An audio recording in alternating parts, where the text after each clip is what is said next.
All right, good morning, good evening, and good afternoon, wherever you may be. Welcome to part 2 of my helicopter guide series. So I would also like to premise in this video that I am sick at the time of recording a lot of the content for this video, just to try to get it out to you guys as soon as possible. So I do apologize.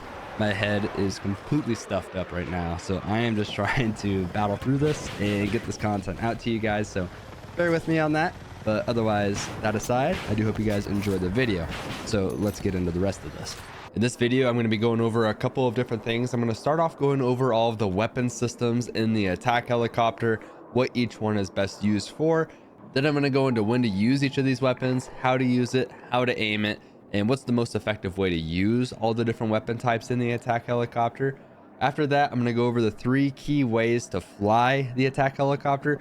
Obviously, there's a lot of different ways that you can utilize it, but there are 3 key types of flying that I have picked up in my time of flying in this game that I think is going to be the most beneficial types of flying for you guys to utilize. So I'm going to go over all 3 of those, and then I'm going to go into some survivability tips. So that being said, let's go ahead and get into part 1 of the second video, which is going over the weapon systems.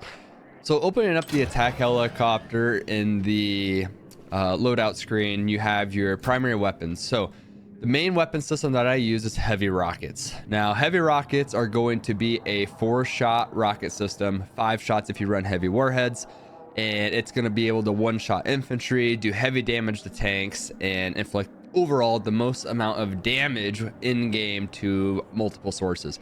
It's my favorite system because it's the most versatile system.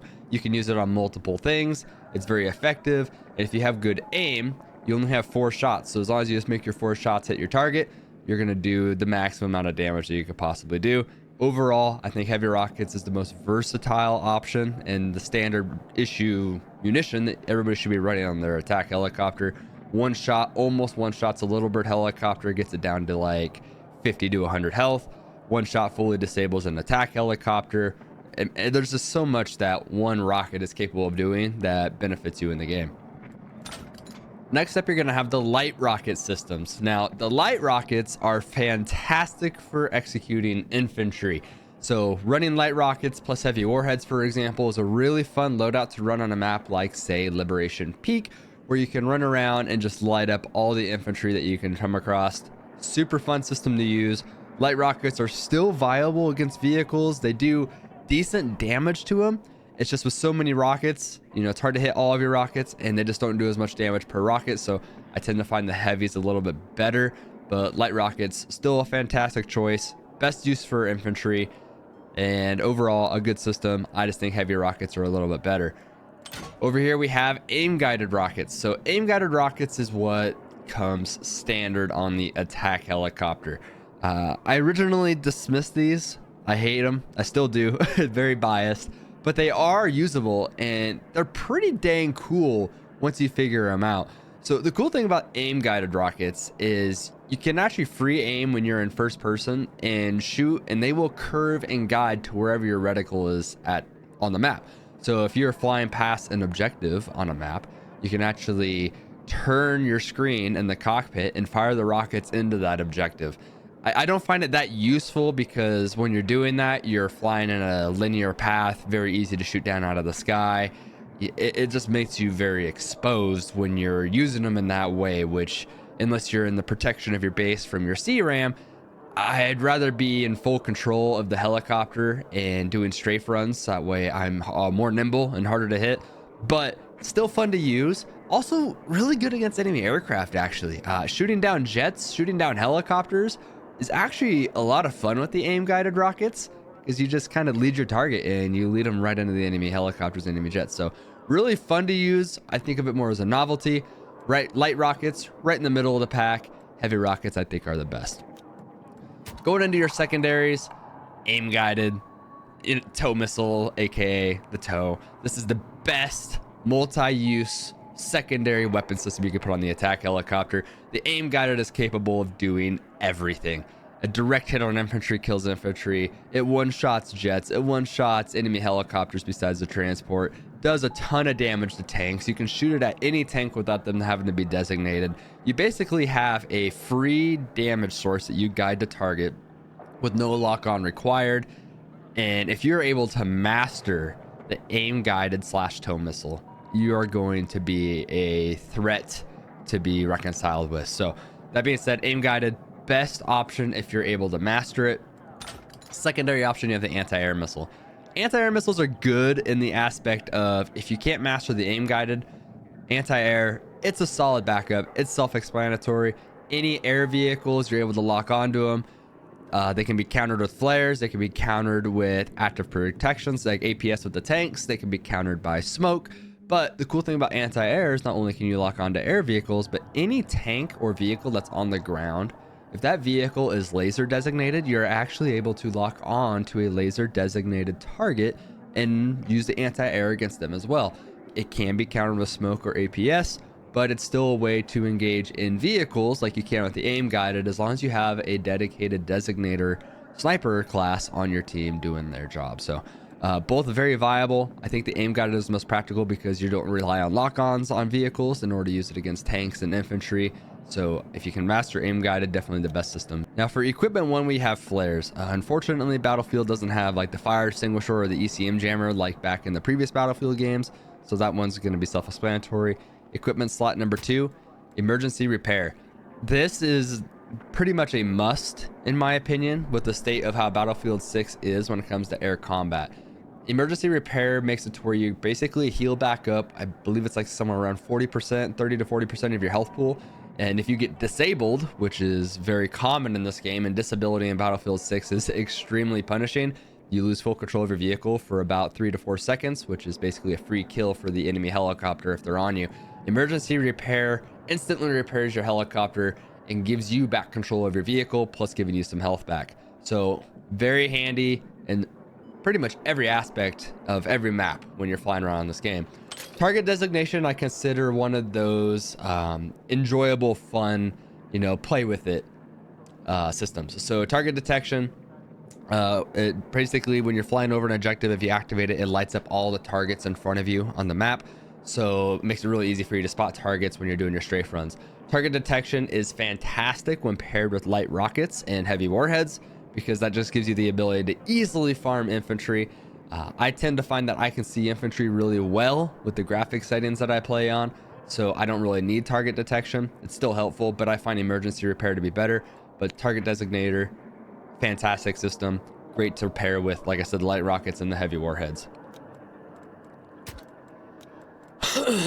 Now heading over to our upgrade slot. Now this one gets a lot of criticism and speculation. So you do have your radar system, heavy warheads, interference, and improved armor. I've never used radar system. Heavy warheads, so increases blast radius and increases ammo capacity. So it increases heavy warhead capacity by the heavy rockets by 1, and it also increases the capacity of the light rockets by a decent amount as well. So heavy warheads best paired with light rockets. With heavy rockets, I think that 4 is enough, and the movement speed that you lose by running heavy warheads just is not worth it. So it diminishes aircraft maneuverability significantly. And for me, with how easy helicopters are to shoot down in this game, my movement speed and my maneuverability is so important for survivability that unless I'm just kind of messing around with light rockets and not taking anything seriously, I'm not going to be running heavy warheads. If you're in a lobby with a lot of tow missiles, you need to adapt. If you run this, turn it off. That way you get more maneuverability. If you play through a life or two in a match and you notice nobody's really shooting at you with tows or RPGs, sometimes I'll switch over and put it on mid-game because I don't have that threat to worry about, and so I can play around with it with more freedom. Interference, very controversial. A lot of people don't run it because they think that it, 0.1 seconds is all it gives you for the longer lock-on time. So what interference does is it makes it so when an enemy is putting a stinger mark on you and they're locking onto you with an anti-air rocket, it takes longer for them to lock onto you. The reason I use this is in Battlefield 6, you are being locked onto constantly, 24/7. I mean, it's something that's always happening in game. And so my thought process behind it is this is always working for me. It is something I am benefiting from 24/7 when I'm in the game. And so seconds could be the difference of me getting behind cover to me getting back to my C-RAM to defend me, could be anything. could be the difference between life and death in so many situations with how often you're getting locked onto in a game. Now, improved armor is good. It increases armor resistance to small arms fire, so LMGs and things like that. But I don't tend to find that I'm being shot down in the attack helicopter very often by infantry. That's not something that I deal with. And so I don't see any reason to run improved armor because I don't typically die to small arms fire. I don't think I ever have in the attack helicopter, to be frank with you. I've taken small arms fire, but not enough to where I'm like, oh man, I wish I was running improved armor because this is bad. And if I ever did, it was maybe like 1 or 2 games out of my entire time playing. Interference is all the time. That's every game occurrence. Heavy warheads, that just slows you down, but it's fun to use the light rockets. In radar system, I don't use target detection, and I don't need it to, light up where a tank is on the map. I just visually look for tanks. So that being said, across all of these, that is why I run interference. Just that way you guys know my mindset behind why I'm running it. And then of course the gunner, Battlefield 6 did the gunner seats really dirty. You got your auto cannon and you've got your AGM missile. So no TV missiles, no thermals, none of that, unfortunately. No zoom, the zoom standard. So yeah, that's pretty much my helicopter loadout that I run, and that is an explanation for all the different systems in the attack helicopter. Now that being said, let's go ahead and hop into how to actually aim and utilize each of these different weapon systems. That way you know exactly how to use them, and then we'll hop into the 3 key ways to fly the attack helicopter in Battlefield 6. All right, guys, so let's have a quick conversation on how to actually aim the rockets and what you want to use in your HUD when you're aiming the rockets. So when you're using your primary rockets, it doesn't matter if you're using light rockets or heavy rockets. This is going to be the same for both of those. The only difference is going to be for aim guided rockets. When you shoot an aim guided rocket, wherever you're pulling your crosshair is where that rocket is going to go. So if you're tracking a jet and you have the jet on your sight and you keep the jet on your sight, that rocket's going to follow its way through and into the jet. So let's talk about strafing with the normal rockets. That way you guys can actually hit some targets with your primary weapon of choice, whether it's light rockets or heavy rockets. So when you're in your third person mode, it's pretty straightforward. See the 2 little indicators in between your reticle? Right there in the middle is going to be where your rockets are going to go. So it's pretty straightforward when you're in third person. Most of the time you're not going to be shooting in third person, you're going to be shooting in first person. So on the HUD, let's take a quick second to talk about this HUD really quick. I'm going to separate these and then I'm going to pause the video and we're going to talk about it. You have the center crosshair, and then you have the crosshair that looks like it's shaped like an eye. The center crosshair is worthless. Completely ignore the center crosshair. That is basically there just as a reference point of the center of the screen. The eye crosshair, the floating eye, is going to be where your rockets are going to actually go. So you'll notice that when you're sitting here at a hover, the eye kind of stabilizes in the middle of the screen. So if you put the middle of the eye on what you want to shoot, it's going to hit the target that you're shooting at. I'm going to use this little post as a reference for you guys. So now that we know the center of the eye reticle is where your rockets want to go, why do those rockets not hit? A lot of you already know the answer to this, but it's something that, just in case you guys don't know, it's something that I do want to bring up and I want to talk to you guys about. Just because you're on target in the attack helicopter doesn't mean your rockets are going to hit. The way that the rockets work in the attack heli, they don't come out of the center of the helicopter, they come out of the sides of the helicopter off of the little winglets. So when you are full of rockets, so right now on the bottom right side of the screen, you'll see I have 4 rockets and it's fully loaded. The first rocket is always going to come out of the right side of the helicopter. Second comes out of the left side, right side, left side. So keep that in mind. When you're full rockets, that's how it's always going to go. Right, left, left. So when you are close range with a target like this right here, if you shoot dead center on this target, your rockets are just going to go all the way around it. So let's do a little bit of a test knowing that information and destroying these little fuel systems that are on the map. So instead of doing passes and putting my eye reticle directly on the targets, what I'm going to do is I'm going to put my reticle a little bit to the right of the target. I mean to the left. And then we come over to the next one. What we're going to do is we're going to put it a little bit to the left of my target. Same thing. And then when we come to this next one right here, it's going to come out of the right side. So we're going to put it to the left of the target. And that's all you got to do. When you're flying around, you got to make sure that you just alternate right, left, depending on what side the rocket is about to come out of. and that's how you're going to hit targets at close range. It's not telling you get around 150 to 200 meters where you reach a point where your rockets come together and they meet at the same spot, dead center. Now let's talk about ascending and descending while you're shooting with the attack helicopter. So you'll notice that if I put the center of this reticle right on that top platform right there and I shoot, my rockets are going to land right at the top of that platform. Now something that you keep in mind is a lot of the time when you're playing, you're going to be dodging tow missiles, you're going to be dodging rockets, A, B, C, and D. So if you accelerate up with the helicopter, you'll notice that your reticle bounces up. Remember, when you accelerate, your reticle is going to start moving up, and so you're going to need to pull down a little bit to still stay on target to hit exactly where you want your rockets to go. Same thing when you are descending and going down. Watch the reticle. So if I'm at a hover right now looking at this, if I start to descend, see how my reticle jumps down really fast, so it's really hard to stay on target. So if you're looking at a target and you're about to descend, you want to make sure that you look up to counter that, to keep your rockets on target to where they still go to the target. So when you're descending, counter it by looking up. Your reticle is going to want to go down when you descend, so you need to counter look up for your rockets to still go where you want them to go when you're aiming at a target. So when you're in a 1v1 fight or a 2v2 fight with an enemy attack helicopter, what you need to take in mind is what their helicopter is currently doing when you're shooting at them. If their helicopter is just moving at you in a perfectly straight line, then you can just put the center of your eye reticle on them and just light them up. It's pretty straightforward, super easy to do. Now, if their enemy helicopter is ascending upwards, so let's say that you're in a fight and you're a little bit lower and they're a little bit higher than you, and their helicopter is ascending upwards and you are as well, make sure that you kind of use the bottom of your eye reticle when you are aiming at the enemy helicopter, because that's going to give the rockets a little bit of travel time. So that way, when by the time the enemy helicopter ascends up into the center of where your reticle would have been, your rockets are going to make contact. It's a distance game. You got to kind of learn to feel out the distance. The same thing for when a helicopter is descending. What you're going to want to do is you're going to want to use the top of your reticle when they're descending. What that's going to allow you to do is, again, same thing as the ascending. Your rockets are going to travel out, and it's going to give your rockets a little bit of time to get to target by the time they reach to where the center is actually going to be. Now, when it comes to the tow missile, AA missiles are pretty self-explanatory. They lock on to air targets or painted tanks.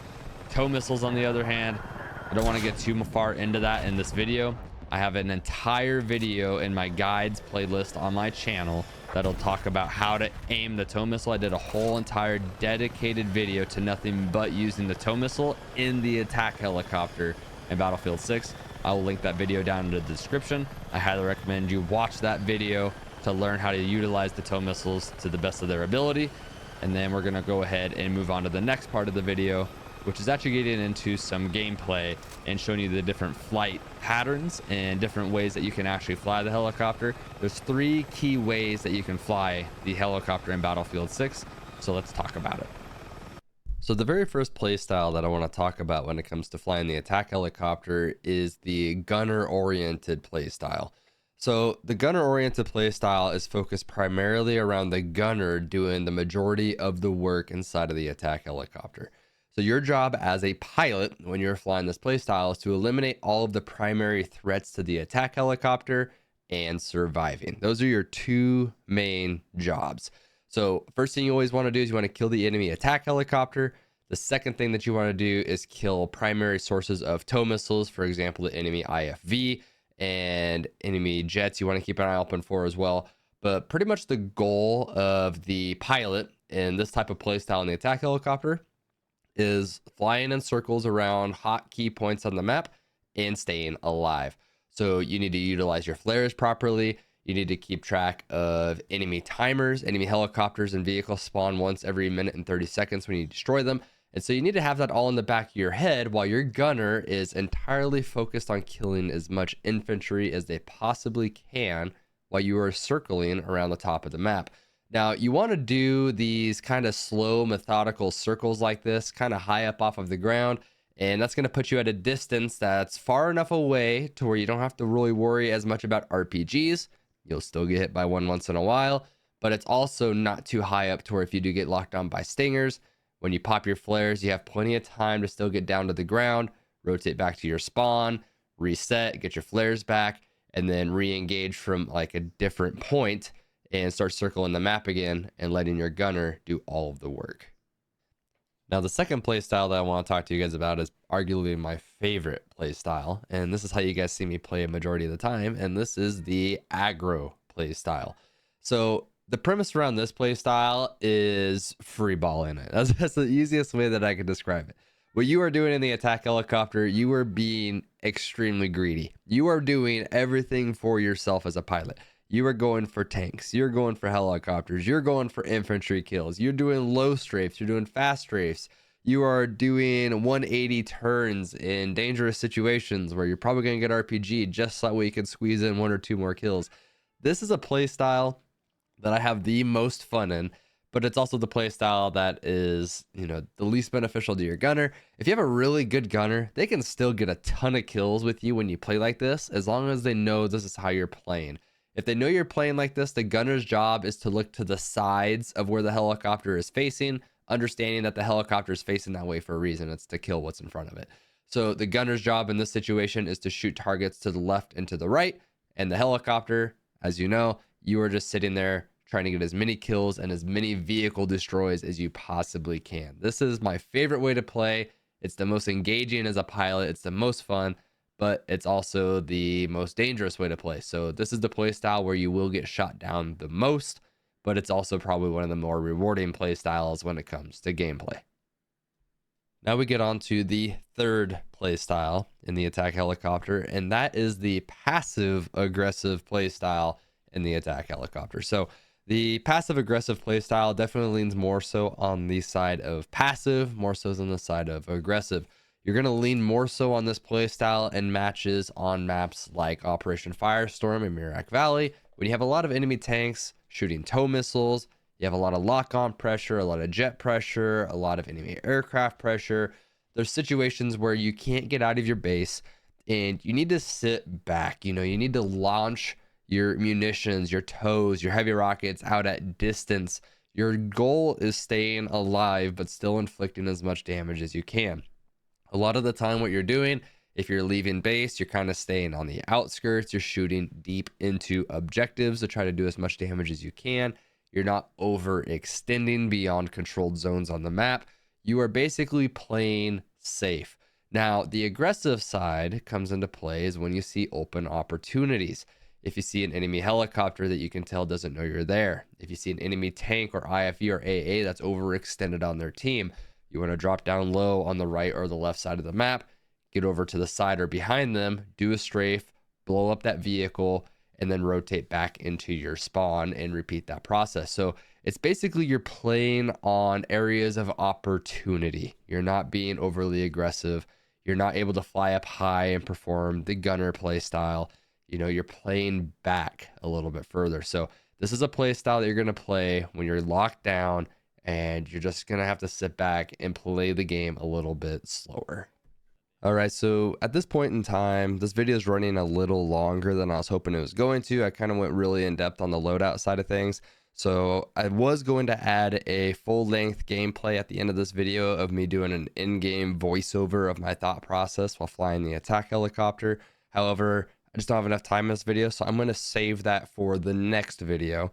This video, we were able to cover the loadouts, the best loadouts, what every section in the loadout does, what all the weapon types do. We were able to cover how to aim your main rocket systems. I told you guys that there is a link in the description to my tow missile guide video for the tow missiles. And we also went over to the 3 key flying types for the attack helicopter as well. So I think that's going to do it for today's video. The next video is pretty much almost ready to go as well, because like I said, I'm just gonna take that video, I'm gonna add it into the next video, and it's already a voiced over video of my thought process. So what I'm going to do is just kind of go over a couple more details in the video, maybe do a couple extra added voiceover tips and tricks for survivability, rotation, map awareness, lanes on the map, and how to optimally fly the map and, make the most out of flying the attack helicopter in Battlefield 6. So thank you guys so much for watching the video. Hope you guys enjoyed part 2. Hopefully this helped somebody. And if you guys enjoyed the video, don't forget to like and subscribe down there below the video. I appreciate all of your guys' support. It has been absolutely amazing. So keep an eye out for more videos coming out. Also check my playlists over here on YouTube. I have different playlists for full length gameplay videos, guides, tutorials. So that way it's really easy for you guys to find the content that you guys are after. I also stream live on Twitch almost every single day from 9 to 11 p.m. Pacific time. So stop by, say hi, and catch me doing this stuff live. So take care of you guys. Catch you in the next video, and I will see you then. See you later.